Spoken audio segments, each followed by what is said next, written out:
Check in. I do not own the copyrights to the music that you hear, but check in.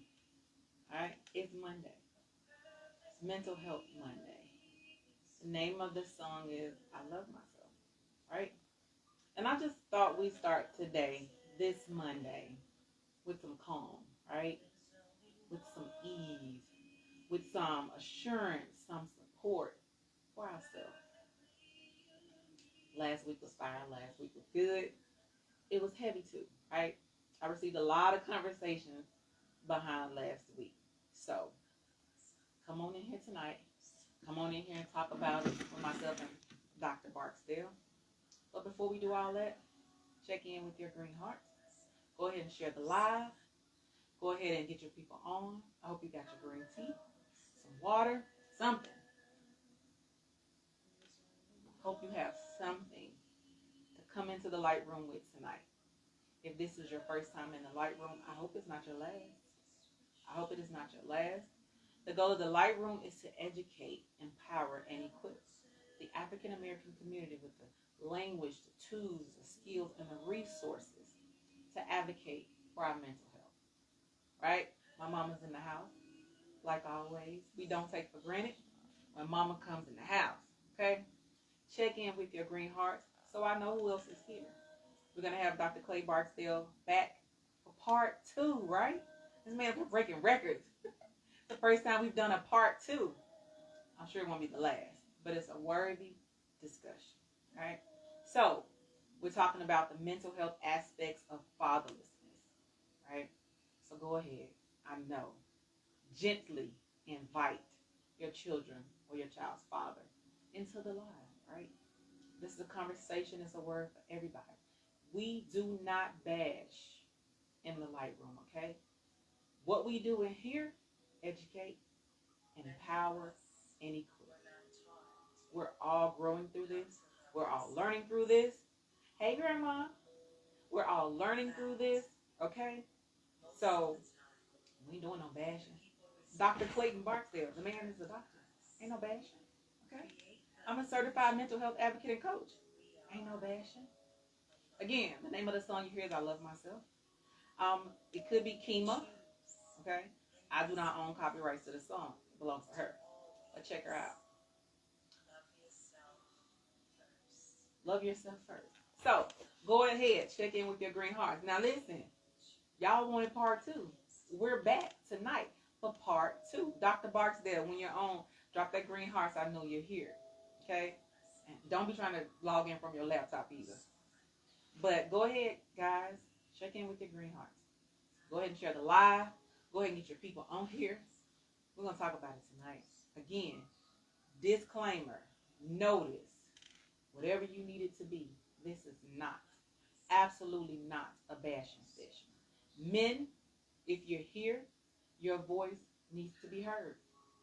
We want to hear what it is that you're experiencing in this, in this setting of parenting. Okay? I'm so sick of this. The doctor is here. Men, we want to know, right? And I know, the title is fatherlessness.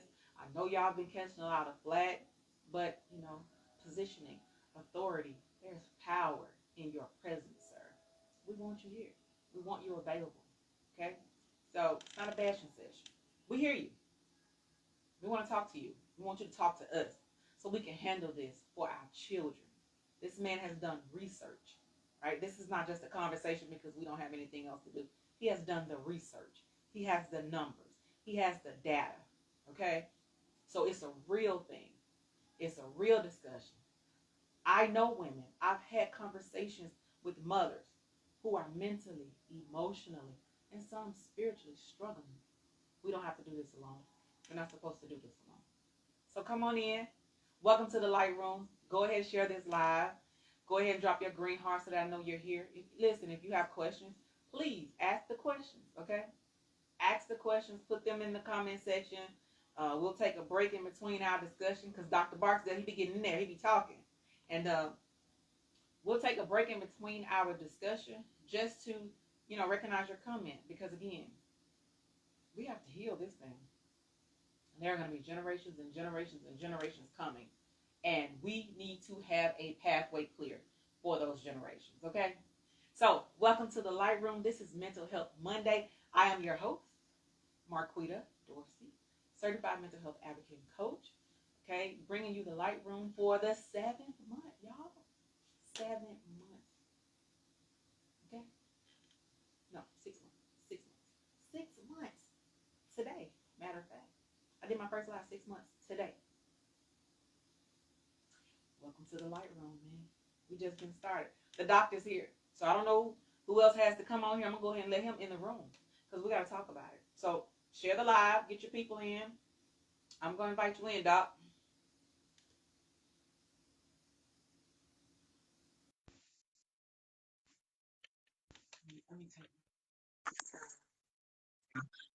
Let me do a volume check. Can y'all hear me?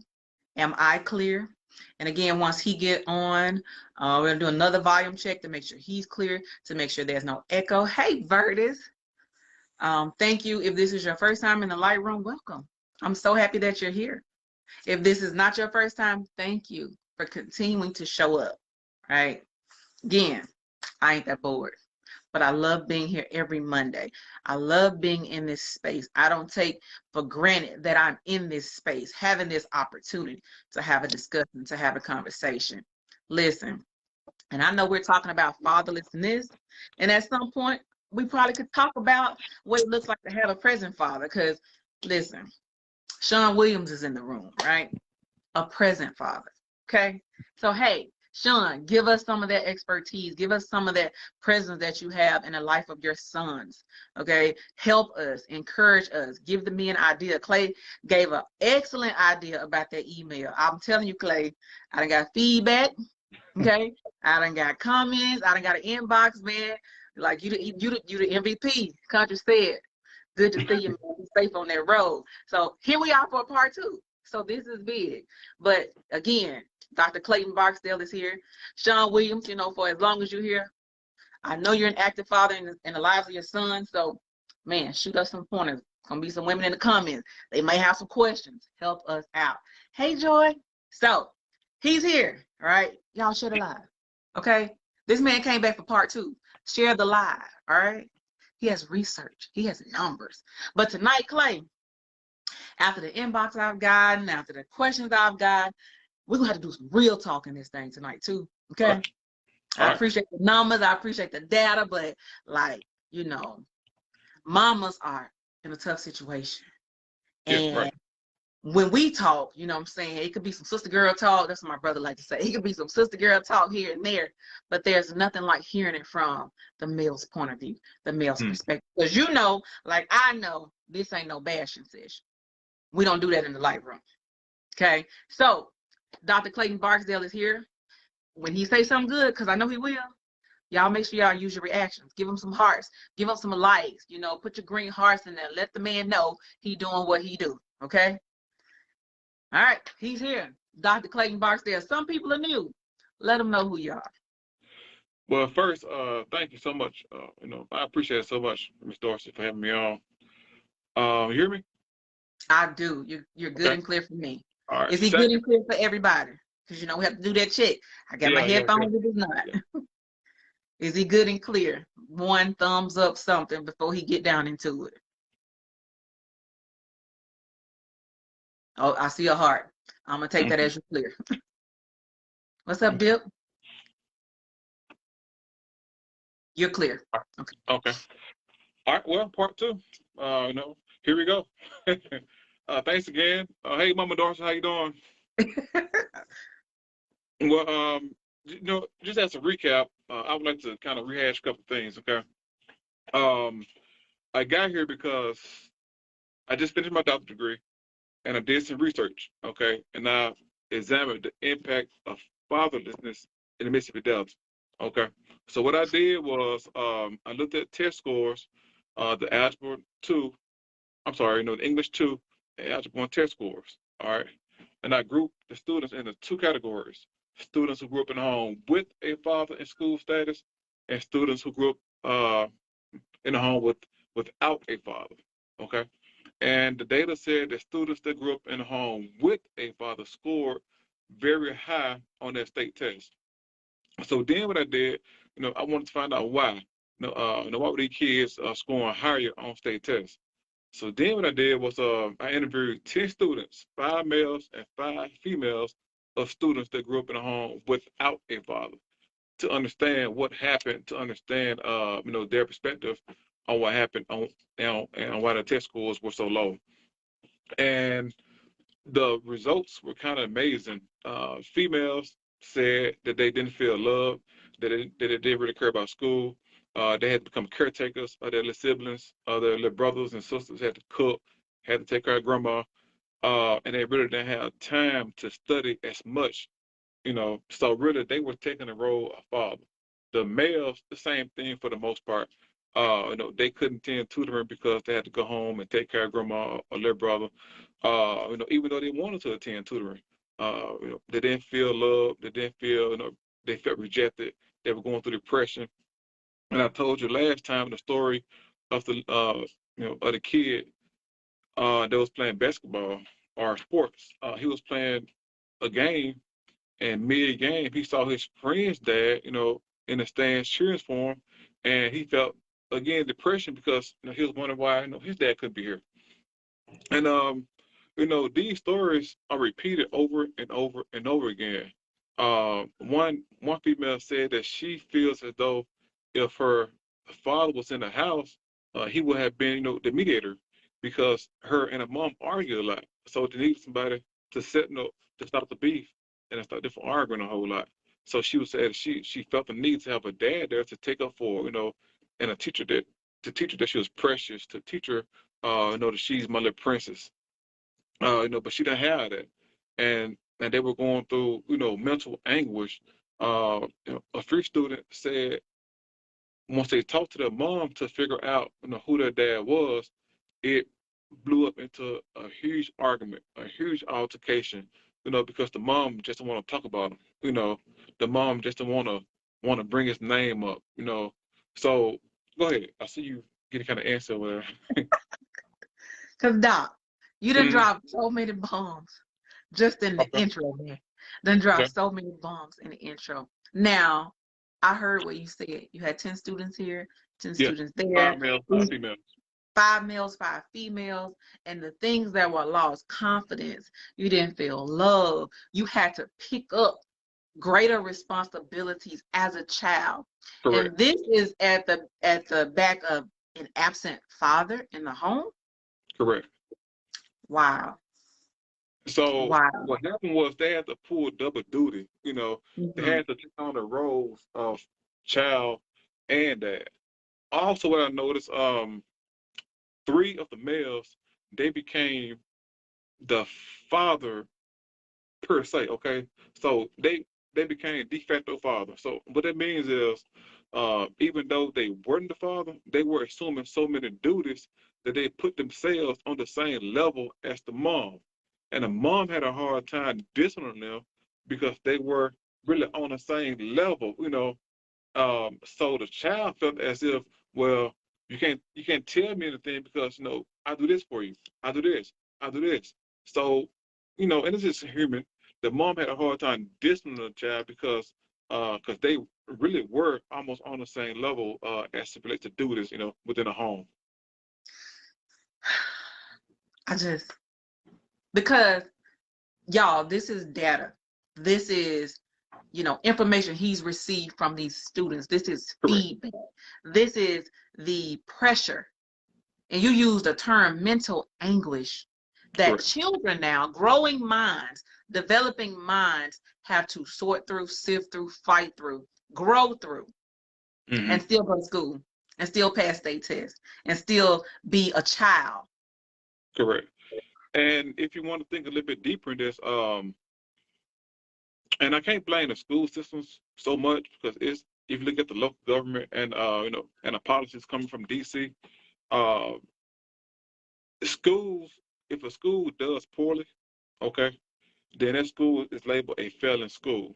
Okay, so if a student isn't performing, and then that student isn't helping the school, so what's gonna happen?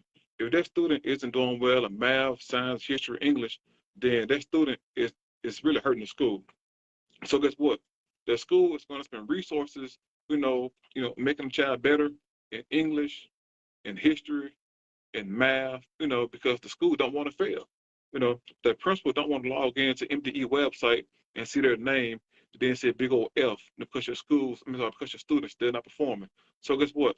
Those schools gonna pump money, tens of thousands of millions of dollars into the academic side of things and not the behavioral side of things, not the social emotional side of things. So I'm getting ahead of myself, but the school system kind of enforce they don't really deal with the social emotional side of it. Then they're doing it now, but not doing my study. They really just focus on the academic side of things and not the behavioral side, the social emotional type side of it. I'm going to school. I'm having to show up there. Mm. I'm seventh grade. I'm going to school. I'm having to show up there after being up for however long last night because maybe my mama had to work overnight because Mm. now she's the only income and I do have siblings, but I gotta get up in the morning because I have school at 7:30. I may get breakfast, I may not. The teacher has a job to do. So he or she is kind of stressed out too, because when I get to class, I'm sleepy. So they don't know if this information is going through my mind like it's supposed to. Now I feel the pressure to perform here.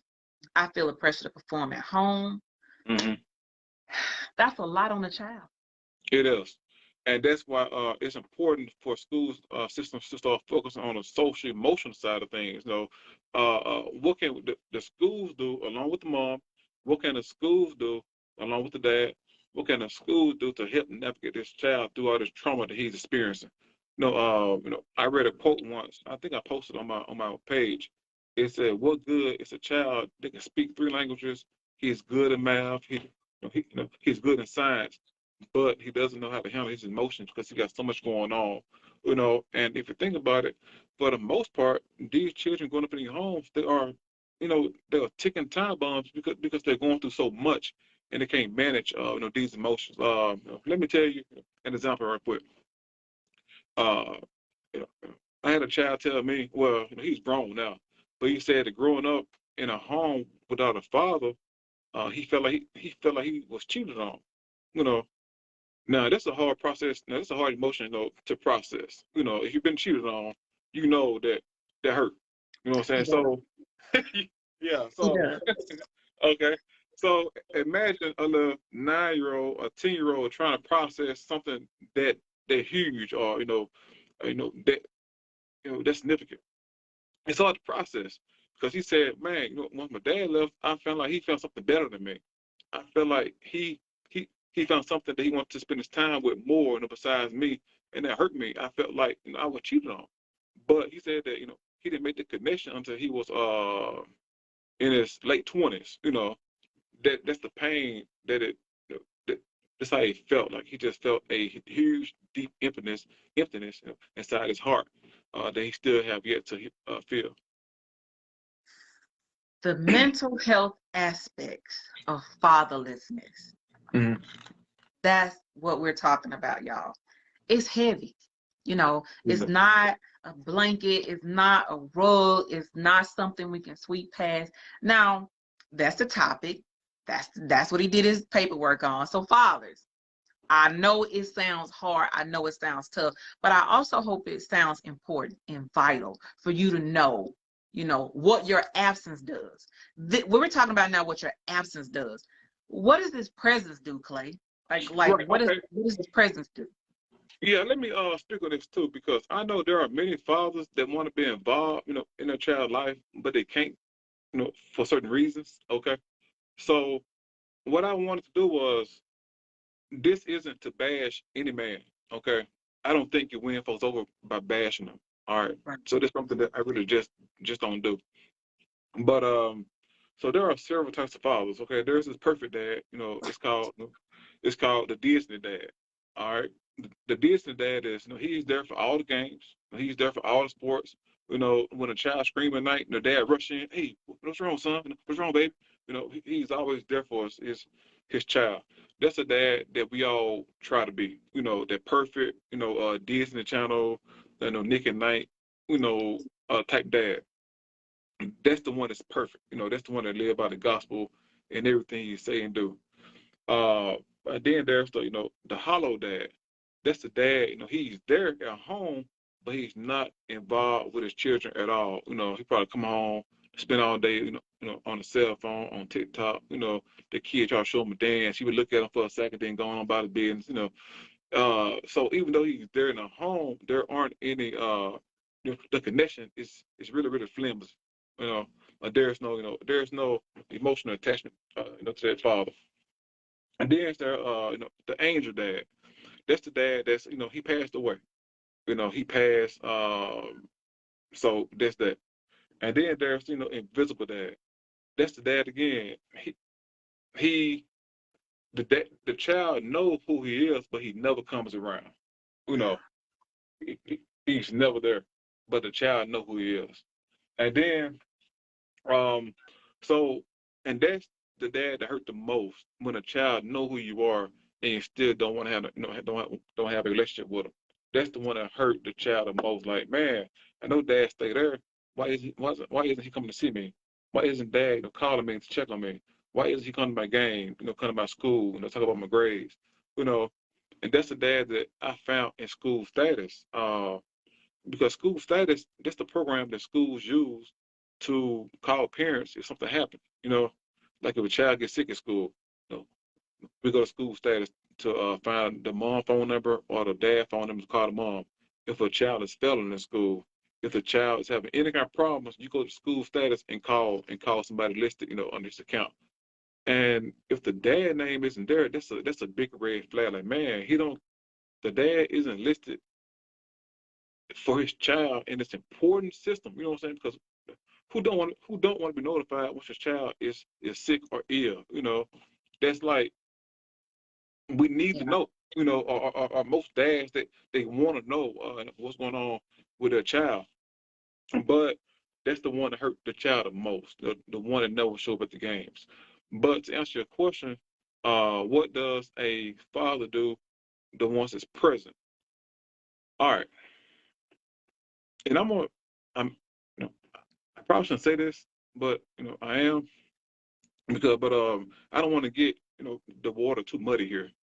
But if you look at dads that are present, most people think that African Americans we are the lowest earning people because racism or that type thing. But if you look at Chinese, there are more blacks here in America than Chinese. So Chinese, I'm sorry, are Asians. Asians are the minority. Okay, but they have the most earning potential in the U.S. I think Mm. the average income for Asians are 98,000 compared to blacks 45,000. So they kind of take away that race argument because Asians aren't white, you know, but yet they are making more money, in America than white folks. Mm. So if it was really about race, how can it be about race when Asians are making way more money than white folks? Mm-hmm. Okay. But if you look at the family unit of Asians, they tend to stay together longer than any other race in America. So there's a correlation between staying together and income. Mm-hmm. So so if he stays present, he has the ability to stop that family from going into poverty. But again, if you look at African Americans, over 70% of our kids come from broken homes. You know what I'm saying? So by him staying there alone, he's keeping that family from poverty. But the minute he leaves, the incomes get broken into half. It splits. And then his income suffers too because he's paying child support. You know, so that's the main thing. The money thing. Two, I spoke at Hines County Head Start last week, and anytime when a child is experiencing some kind of some kind of delay in its learning or development, uh, the school social worker they come together. They meet with the family, they find out what's going on, and they put that child on something called a family improvement plan. Well, I'm paraphrasing here, but basically, it's a family, improvement plan. So even the social workers from the age of 6 weeks to 3 years old, they focus on their family. What can a family do for this child? What can a family do to get this child crawling? What can a family do to get this child walking? What can a family do to get this child talking correctly? You get it? So even the state and the social workers know that at an early age, from 6 weeks to 3 years old, it's about that family unit. You get it? Um, but the minute that family breaks or that father leaves, his child then becomes a risk for learning disabilities. You know, because Mhm. again, four eyes are better than two. You get me? So, uh, so those are two main things right there: the money issue and the child and the development. Wow. Thank you for such a detailed response, number one. And Mhm. thank you for such a real and relevant, because now racism is a real thing and we understand Yeah, oh about yeah, it. But I yeah, appreciate I you agree. coming from that perspective, right? Hmm. That we're not the only ones in a battle either, but we have to learn how to focus on the focus. And when you parent a child, when you give birth, or when you plant a seed and that seed grows into a child, then Yeah, there's a responsibility, right? right. Now, I know I said earlier, fathers, we need you in the house. And let me say this to wrap up what Clay just described, or explained in his response. Like, you keep the family from going into poverty, and then you help aid against learning disabilities Correct. and emotional disadvantages. Mr. Rimmer says a present father helps the child go farther. And if I Okay. can, it's called an IFSP. I'm sorry about that. The Individual Family Service Plan. That's Oh, what. IFSP. Yeah, yeah, yeah, yeah. Thank you, Yeah, Mister. so that's the terminology. And you know what? That's good too, because school starts. Some people have already gone back to school. Some people Mm-hmm. like you ready to go back to school. And that's another thing, parents. A lot of time, and I know it's a lot, daddy, mama, I know it's a lot, but learn this terminology, right? Mm-hmm. Be active, be involved, be present, okay, in the lives of your children. You have 18 years to make this impact. That's if you Um, are lucky enough, to get to 18 years. So you have yeah. 18 years to make that impact, and it's a priority. Mm-hmm. It's a priority. And Um, if I can, I can walk outside right now and die from heat stroke because we all know, it's hot outside. So yeah. I'm not, you know, so at any given time, my family could be missing me, from whatever. I can be riding down old 61, and God forbid, I get into a car wreck. So there are many reasons why the father isn't in the home, okay, or didn't make it work with the wife or the woman. But aside from that, find find ways to be involved in your child's life, even if the relationship didn't work out. Okay, Now I you think ain't that's even let me pose the question. Like I'm going that way. my Like my I'm bad, literally about to open the door for that. See my what I'm bad, saying? my bad. That's Yeah. why he Dr. Clayton Barksdale, though. Okay, that's why he Dr. Clayton Barksdale. But since he's already cracked the door open, that was gonna be my next segue, because I understand every daddy won't be in the same roof under the same Mm, roof. I mean, mm, why does it kill? But that don't mean that child don't need what he or she needs. That doesn't mean that mama don't need what she need in support of this child.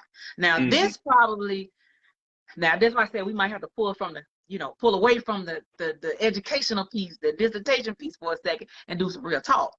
Because a greater part of our reality is that daddies is gonna have to come over. Daddy's gonna have to be involved mm. versus in the house. So, where do we even start addressing though? Let's address those fathers, because we're talking about the mental health aspects of fatherlessness. So we're going to talk about the fathers who have to come over, the fathers who have to call or make themselves present, and then we're going to talk to the single mothers, because this Yeah, thing have to go together. But let's talk to those fathers that have to make themselves present. that's that's good. That's a good question. Now, my research, it didn't go, to this point. So everything I say now is going to be just me kind of brainstorming ideas, and what I know from talking to other men and stuff, and things I things I thought about. But I would say if the father would have to come over to spend time with his child, find neutral territory, to meet at, meet at McDonald's, as a pickup spot, meet at the school. meet somewhere other than the home, because who knows? The mom, boyfriend, or husband may not want the baby daddy or the child's father coming over. You know, so find a neutral location to meet at. But anything you have to do, but to not give up on your daughter or son, that's important. And as time go on, as the stepfather feel more comfortable with the situation, and then he may start, he may start letting his father pick up the child from the house. You know, so it all depends on the situation. Hold on.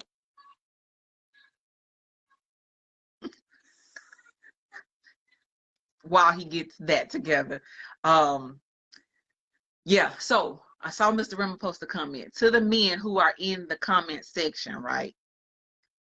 This is a moment where I'm asking for your input as well. So if you're in the house or if you're outside of the house, like, what can you tell the brothers who have to navigate, you know, uh, wavy waters with the child or the children's mother? Maybe they didn't get along, maybe they ended bad, maybe whatever. But like he said, what can you share with them? What can you tell them so they don't give up on their child and their relationship with their child? Let me get Dr. Barksdale back in here. I don't see wait, Clay, I don't okay. Okay, there you go. So yeah, to the men in the comment section, this is also a great avenue and a great segue, especially if you are experiencing, no problem, especially if you have this experience, right? Because what we don't want to happen, you have to come to a place of maturity. I mothered my child unmarried. So me and his father had to be mature, okay? And our goal was always the same.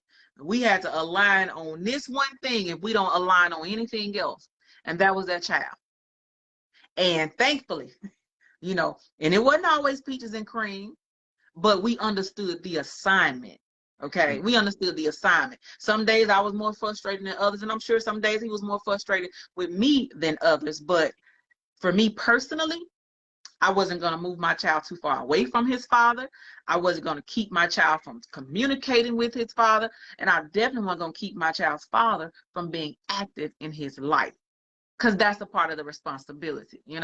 So to the fathers who are in this situation, guys, again, how we helping them come into this space? Because mamas, we're gonna talk to y'all in a minute. From a mama to the rest of the mamas, move your emotions and feelings out the way, right? I'm gonna say that much. Go ahead, Doc. I can say, just growing up and my own experiences here. My father, he wasn't really active. He was around. And he did many good things for me. As a child.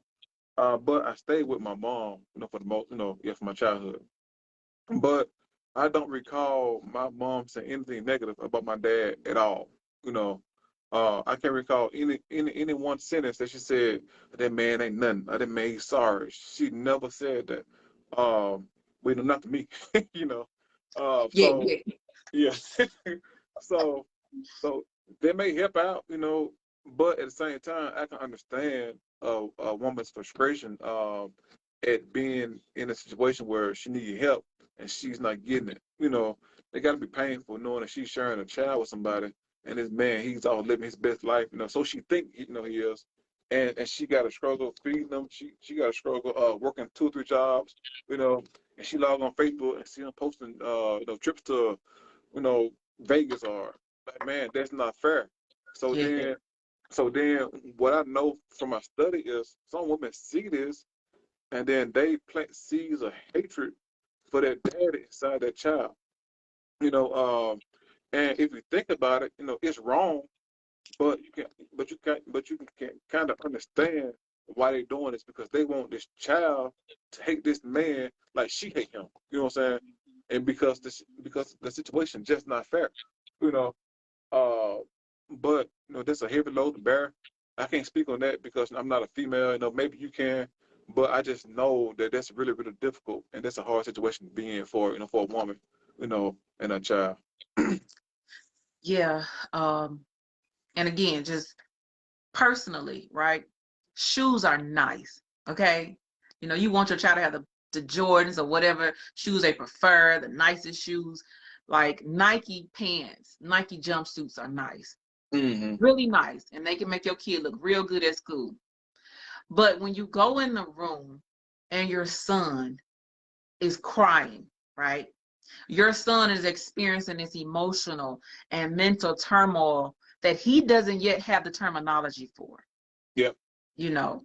And you as a mother, you as a mother who is as frustrated as this child, or you as a mother who could have an understanding of what the child is going through. Mm-hmm. Fathers, that's harder than any pair of Jordans you'll ever buy. Mm-hmm. Like, we can get the money for a $200 pair of shoes, but what we can't get is a true explanation of why you're not here. Mm-hmm. What we can get is a true explanation to this child why he's sitting here feeling like, what's so wrong with me that my father can't be with me? Yeah. That's the hard part, because we don't have an answer for that. Mm-hmm. You know, when boys get to a certain age, and that's different ages, you know what I'm saying? Some boys mature faster than others. You don't know until you see or you witness as a mother your son starting to realize, hey, I'm the only boy in this house. I'm the only man in this house. Something is not right. You know what I'm saying? I don't want to have this conversation with my mama. She's Mm-hmm. always tired. She's stressed out. She don't like to talk about my daddy. So what do I do? Like, what Yeah. does this child do with this emptiness, with this lack of question? Yeah. Yeah. So fathers, Have you that's ever why that's why your presence is needed, because we can't answer that. have you ever had a have you ever had a question that you wanted to ask but you couldn't because you was kind of afraid that you was gonna offend somebody that you asked a question to? And this how these children feel. They want to know about their dad, but dad is gone and mom don't want to talk about it. They want to know who he was, who he is. Did he do great things? How y'all meet? They want to know, but the minute they bring dad name up, mom going to rage like, and so that hurt them. But again, at the same time, you got to try to understand their perspective too, because again, they blame the father for most of their troubles. They blame the dad for putting them in this, for putting them in this situation and running off. You know, so it's a really hard situation. It's a really difficult conversation that you got to have with these people, in order to get that healing, and then get to the point of forgiveness. But it's a really difficult conversation, man. They got to be had in order to make the situation better for the mom, the dad, and the child. It's tough. Yeah. I'm gonna take a break. I'm gonna breathe. I'm gonna let you breathe, and I'm gonna go through the comments for a second, right? Okay. Cool. Because I seen a lot of movement, and I don't want nobody's information to get missed. But it's a conversation that needs to be had. Nancy said, "Here I go." I was that child. My mom was disconnected from us as well. Worked all the time and was bitter. You know, Mhm. and we become adults, right? Parents, and I know. Again, I was 18 years old when I became a parent.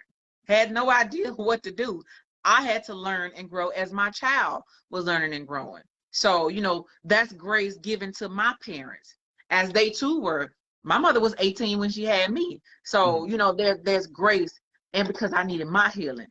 But what you do to your children directly or indirectly, and fathers, your absence is an indirect pain to your children. Mhm. Well, when you get to adulthood, you still have to deal with that.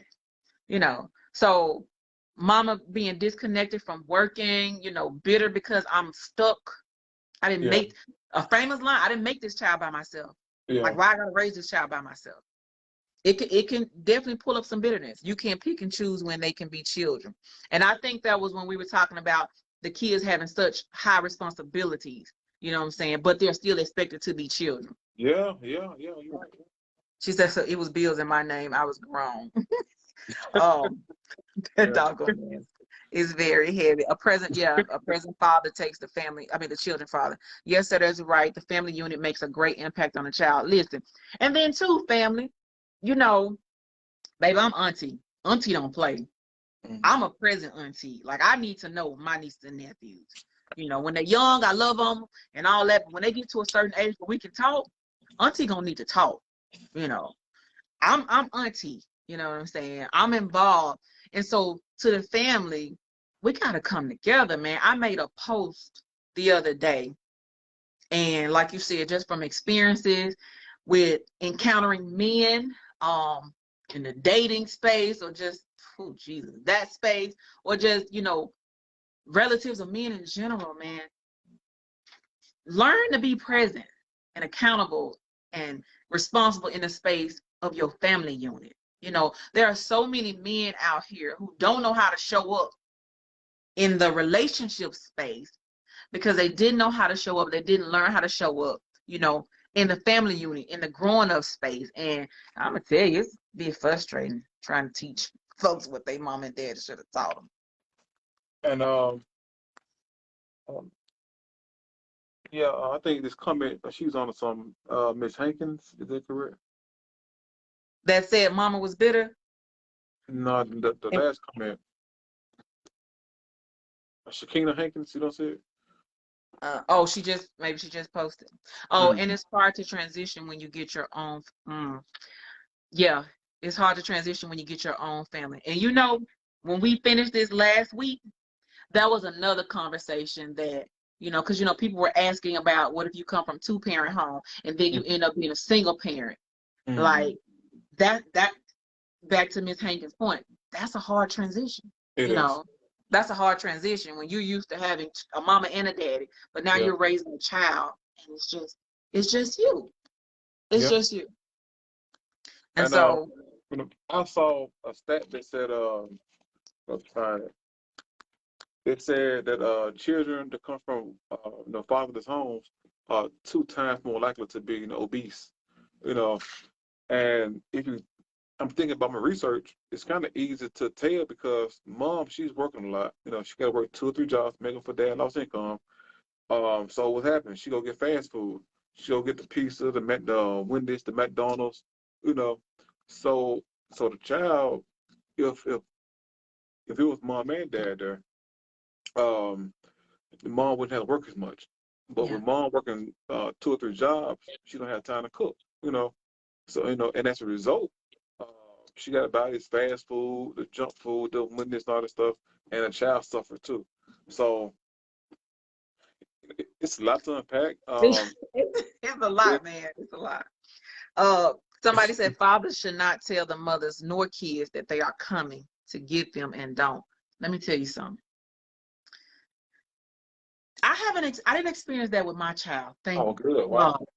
God. But no, I didn't experience, man.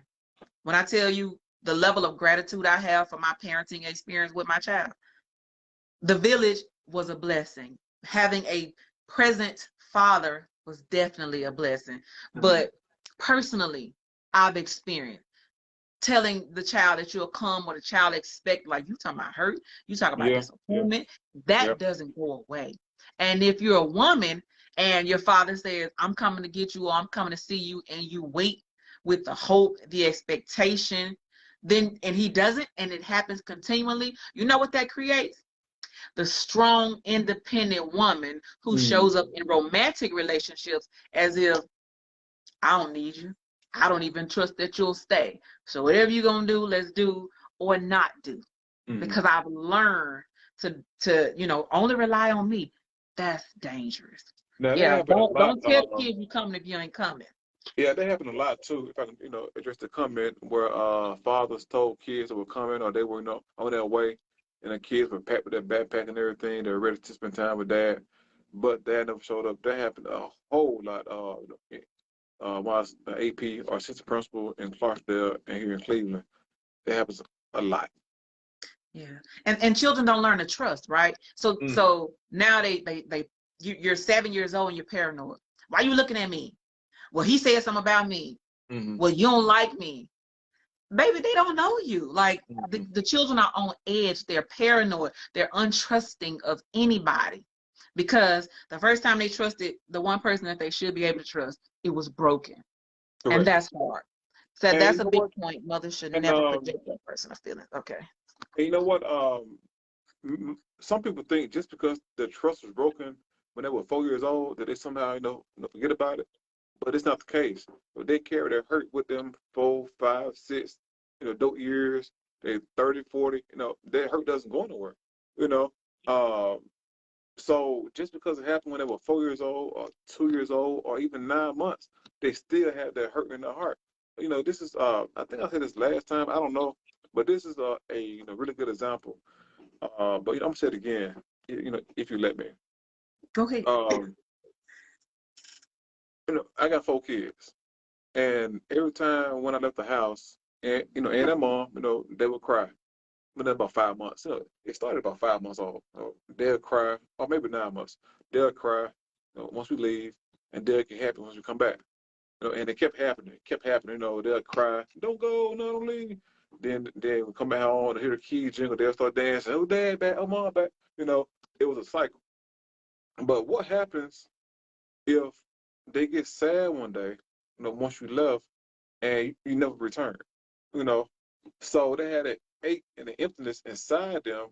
And you see it. I'm pretty sure you work at Head Start. You see it all the time too. When parents drop the kid off, the kid be crying because they want mama.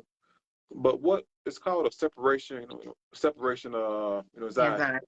Yeah. So what happens if the child, the dad or mom never return? That hurt is still in them. They know something is wrong.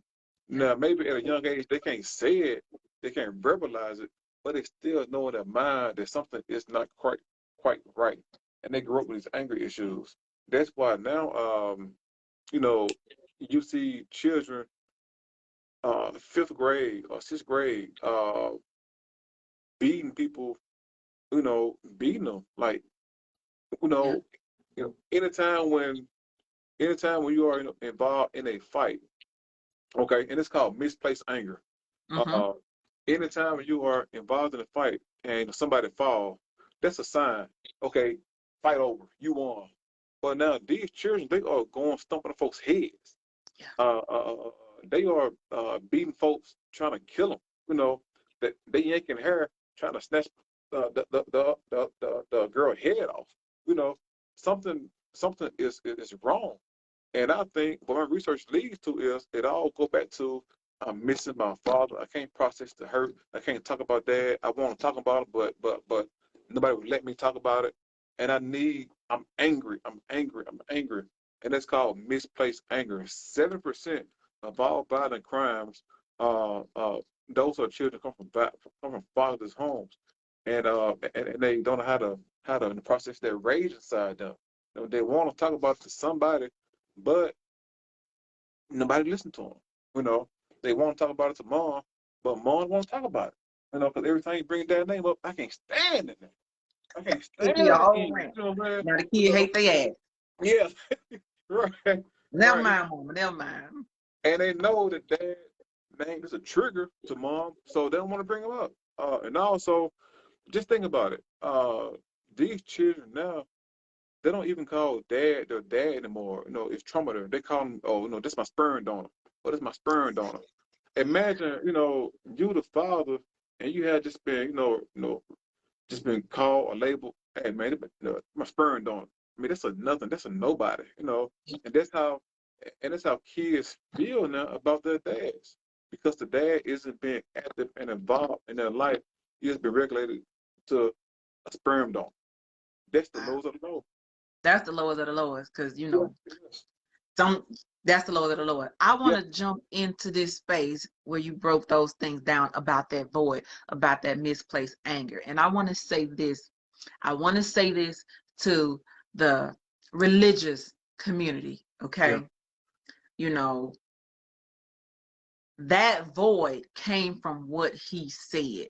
I know a lot of times they say that's a void that only God can feel. You can't feel it. That's a void that came from the misplaced anger from the absence of their father or their mother, because there are fathers raising their children in the That's absence correct. of the mother. That's correct. I'm saying this because while you're trying to put oil all over these kids, thinking that that's going to take away the need to open up and talk about and deal with what has happened in this child's life, is not going to change it. You have to deal with it. And that's why you can have Jesus and a therapist. Okay. Yeah. That void that those, like this emptiness that they feel, this lack of connection, all of that, you need to get those children into therapy. That's You correct. need to get them into therapy for that misplaced anger. And I'll tell you, I raised a boy, and I had a very heavy hand in raising girls. Okay, my nieces. I had a very heavy hand in that. The void is the void. Okay, and like you said, what was that father that was the invisible father? Like I know Yeah. he my daddy. Yeah. Man, that really does hurt. So stop putting that oil on them kids. Take them children to a therapist, okay? I just wanted to make sure I say that because a lot of times that's how you get children growing up hating God.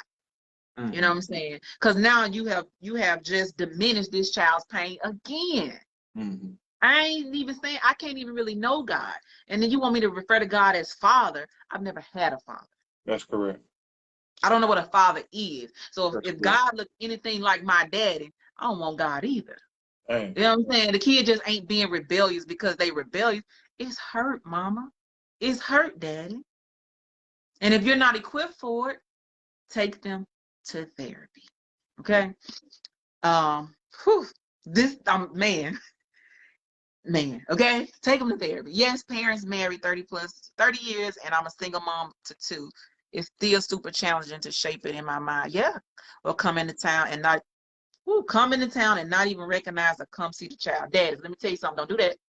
Because the first thing your child gonna hear is, I saw your daddy. You saw Yeah. my daddy. I saw your daddy. Yeah. How you saw my daddy and I ain't see my daddy? That's true. Don't do that. Don't do that.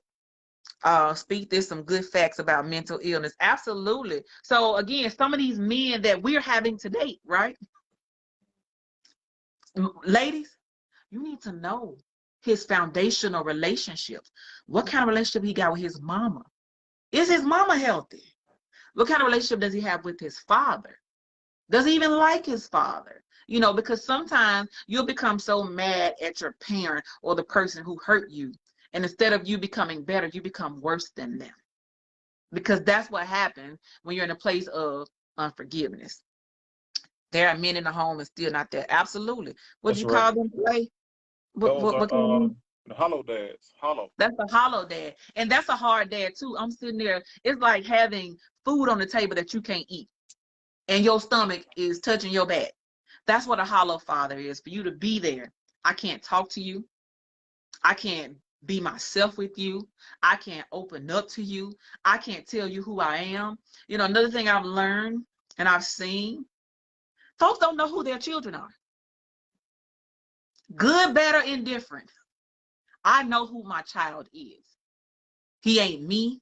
He's not his father. He is his own person. And he's always been that. And you And know what? parents have to give their children that space to be themselves. Don't be telling them you're gonna be just like your dad. Yeah. Um, you know what? Before I did my study, I thought I was pretty good dad.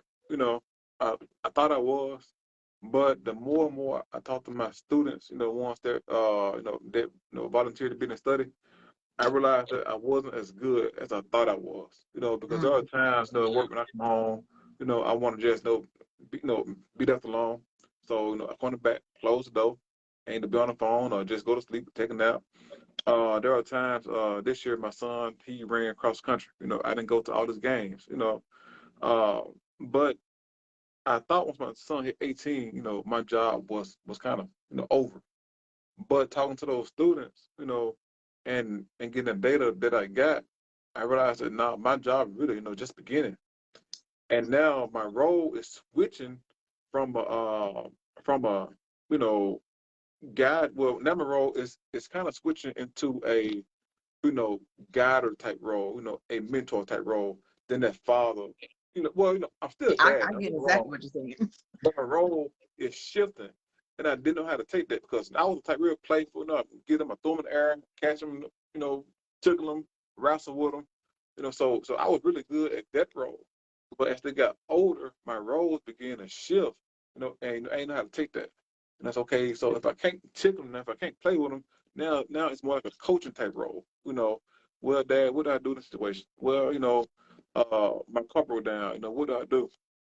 So in the past, I used to do it for them, but now I tell them, okay, call this, buy this part, see what's wrong with it. I'm kind of coaching them and guiding them along the way, and I'm being more kind of hands off, but I'm still there. So it's different, but it's still needed. But I Yeah. thought 18, they grown, job done. Woo. But it's nothing like that. My therapist, Yeah, we that's talked good. about That's that. good, Miss Williams. You're exactly right. She said, Yeah, that's it. From like provider that. to That's good. advisor. And I'm glad that's right, cousin. It goes from provider to advisor. Pastor Gerard Right. Duncan That's really good. at New Direction in Memphis, like he preached a youth Sunday, and he helped me. My son turned maybe like 16, and I noticed when things were changing, right? Like I can't have like, you're gonna do what I say conversations. It had Right. to be like, well, let's talk about it, TJ. Mm-hmm. Let's see, because I need to now hear who you are, what you're thinking, all of that. Like, and when you said coach, he said you'll have to transition in your roles, parents. And as a single mother raising a boy, I had to know that. Had he not said that, I don't know, maybe it would have came another way, or maybe it would have came at a later time, but that immediately helped me, transition from, you know, being mama to being, okay, let's coach. Because I wanted my son to grow up and be a man. Okay. Mm-hmm. Like, because if you're not doing what you need to do, then that means I got to do it. And if I Mm-hmm. got to do it, I can't live my life because I'm over here still managing your life. Right. But we have to be ready, especially to the mothers, especially to the single mothers. Be ready to transition from, like Tiara said, provider to advisor, That's really especially to good. your sons. Because if not, you're going to raise that boy up to be somebody's headache. Okay? Yeah. Yeah. Yeah. You're going to And raise him up to be somebody's headache. my oldest son, he got a ticket. He was speeding, I think. Yeah, he was speeding. He got a ticket. So uh, I ain't trying to out nobody, but my wife, she said, well, let's go and pay it. I said, nah. I said, if you pay it, then he's not going to learn the lesson from this. You see what I'm saying? So, we didn't pay it, and he had to spend his own money from work to pay the ticket, you know.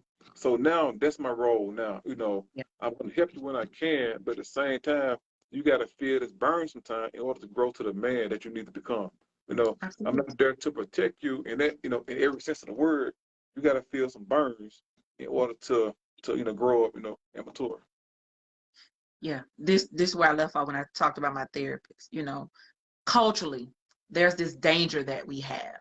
And then again, whew, putting, feeling like when our children turn 18, they're no longer our responsibility, or Yeah, like my job is done. that's how I was, yeah. Number one, you haven't prepared that child to go Yeah. out in the world for your hands to be off. Like you said, your job really just getting started. You're gonna pay Just get more money started. then than you would have growing up. Yeah. Like that's a horrible thing that we have in the culture. Now I'm not saying, Mhm. it's just like you said, I'm not saying baby, young adults or anything like that, but transition in your role. But leaving your child out there at any age, at any stage, I'm gonna be honest. I'm gonna be 95, my child gonna be 75, however old. If my baby needs something and I can do it, I'm gonna do it. I have my way. You know what I'm saying? But I'm not gonna ever make my son feel like I'm not gonna support him. But I'm also not gonna not allow him to grow, because that's what my mother did for me. That's what my father did for me. And that's how I became who I am. We have to be fair and give these children their own experience. A lot of parents want to raise their child up to be who we want them to be. That's not your responsibility. You train them up into who they're supposed to be, and then they'll go where they need to go. So awareness, man, awareness. But it's 9:05. This has been good, Dr. Barksdale. Thank you for coming in on part 2. Thank you Anytime. for coming in on part 2. I'm trying to So find my notes, but okay. I think I covered everything. good. Man, this is a conversation that we can have for days and centuries. And you know why I'm willing to have this conversation, Clay? Because I believe in the Black family unit. I believe in the power of it. I believe in the strength of it. I believe in the beauty of it. And we have to have these conversations because the dynamics are so different. And we have to have an understanding of each other. And the only way to do that is to sit down and talk about it. So we got to be able to talk about it. And the light room is a safe place to talk about it because we don't do no bashing in the light room. We don't do that. No, We no, educate, no, never that. we No. educate, we empower, and we equip. So fathers that were listening, if you haven't been active, if you haven't been present, get your name in this SAM system, first of all. Don't let your Yeah. child go to school and your name is not in this system. Yeah, Okay, there let's you start there. Apologize to her, go. whatever you need to do. Buy the boy some shoes, buy the girl some Borex or whatever. Sir, get in there. Okay, school is starting. Go ahead and do what you got to do, and man, change the game. Change the game. You take care of your children, they will take care of you. Okay. Currently raising a kid, and I came from 2-parent house. Okay, we're gonna answer this and then, we Well, can I add something real quick? uh-huh. Because this is something that got to be discussed. If your child, if the child's father isn't active in his life, the best thing you can do is one, get them involved in sports, swimming, football, basketball under a trustworthy coach. Band. Get them involved in something under a good, trustworthy type person. Okay, because that's gonna make up for that lack of Yeah, male guidance. That's really important. there. That's what stay can stop a lot of the things that's going on right now with fatherlessness. Also, you know, you may got to talk about it. You may got to pull them in, your room, or go around with them and ask them, hey, how you feel about about your dad not being here? How do you feel about your father not being present? Get it out and open. Let him relieve some of that hurt. Maybe it might be 5 minutes, and then stop because it's gonna be a lot. Then take a break for a week or two, then come back for 10 minutes, then take another break. But he needs to release some, that pressure because trust me, he and she needs to release some of that pressure because he sees his friend's dad, he sees his cousin dad, coming over. He sees this kind of stuff, so he needs to release that pressure. Not going to keep building and building Yeah, and building and yeah. keep and the resentment and bitterness is going to keep growing and growing and growing. So just take him on a ride one day, just talk to him. Get some ice cream, go to the park, feed the ducks, and talk about it. But she needs to talk about it because trust me, it's there. It's bothering them a whole lot. Thank you for saying that. Thank you. And Right. that's again, that's how you create a safe place. That's how you Mm. create safe people. Start there, letting that child know that they have a safe place to release to you. And you cry to call mama. I know. And I've had to tell some of my family members, you're gonna have to take a couple of daggers. You're gonna have to go in the bathroom and Yeah. cry. Hey, it is what it is. So raising came from a 2-parent household. Raising a child is hard because so they're learning while the child is learning. And to that parent, listen, like I said, I was 18 years old. I didn't know, I didn't know, but I decided that I was going to be active. I was going to be present in my responsibility of raising this child. And what I was going to do was what I could do. I knew it didn't have to all be on me. And that's another thing with the African American culture, with the strong Black woman and the mama. Some of these men came from these single parent homes. They mama did everything, because she was crying in the bathroom. That's what they did. The Oh yeah. mama was crying in the bathroom. So now you get these women and expect them to do the same thing, creating the same cycle. But no, sir. Mm-mm. Mm-mm. We're not doing that.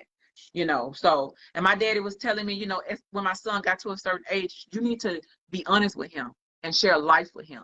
Don't make him think this is all good. And that was important. That was important because I didn't want him to think it was all good. It wasn't. But even in that, mamas, be careful, because this is still a child. That's why therapy is beneficial. That's why therapy helps. It helps you know what to give, what not to give, what to pull back. Wise counsel. If you are in the religious space, wise counsel. Okay. use your resources, use your village, man. Talk to people who have raised children, you know, find the good thing. And like, it's work, y'all. But let me tell you something. If I don't have no other job in this life ever again, that has been one of the best things I've ever done. Parent my child. I'll do it all over again if I had to. So I'll definitely say that to the mother, you know, be encouraged, be present. We can't do nothing about what's not or who's not. Just be present for your child and do all that you can, because they'll remember and they'll appreciate it. And just, in closing, just for me, uh, I don't want any man to take away something negative from this, because that's not my goal. My goal is just to bring light on how bad your child needs you. That's it. And I promise you, if you want to see, how powerful your words are, how bad they miss you, as a man, as the father, just call them one day, or, or call them over or talk with them personally and say, I'm sorry, I should have been there, and watch what happens. I guarantee you that child's gonna break down into a little 2-year-old child all over again, Yeah. because the pain is there. In doing my research, I came across so many comments and videos and YouTube videos, Jesus Christ, of people, just crying out, I wish my dad was there. I wish. And man, it was a powerful story for me, just to let me know how important men are. But again, if I can end on a spiritual tip, um, every time when I make the wrong decision, it's because I turned away from my Father, from God. You know, every time when I make a really terrible decision, I should have walked more closer to God, but I didn't. And that's what these children, they're missing. They're missing that uh that relationship, the advisor relationship with their dad, and they crying out for it, and they really, really need you.